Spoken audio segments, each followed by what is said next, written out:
Part D of this question goes a completely different direction. Now we stop talking about the plankton, we start talking about the boat. We see a parametric equation. We have derivatives of our parametric equation. And we are asked about total distance. So you have to think of the total distance formula for parametric function.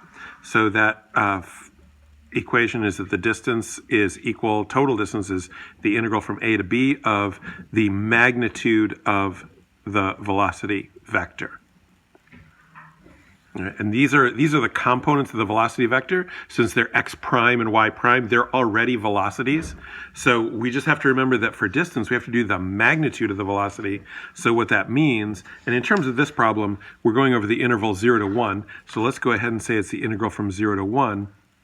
We have to remember that that velocity, that magnitude means the square root of the x component of the vector, which is x prime of t squared, plus the y component of the velocity vector, which is y prime of t squared. So we have to square both those. We have to take the square root. It's basically Pythagoras' theorem. That is how we find the magnitude of a vector.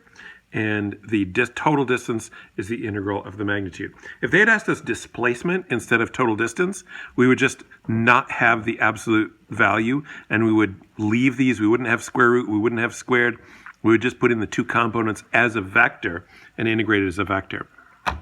So what I did, that I probably would not have had to do, I defined two functions, y2 and y3, for my x prime and y prime. You probably wouldn't have to do that since it's the last part of the question, so we aren't going to be using these again. We only need to put it in once, but what the heck, why not? It doesn't cost you anything. So then what I set up for my integral was the integral from 0 to 1. So now since my x prime was y2 in my list, right, see, the x prime is y2 and the y prime is y3 because I didn't want to delete my y1, in case I need it again, even though I really knew that I didn't, but I just did that.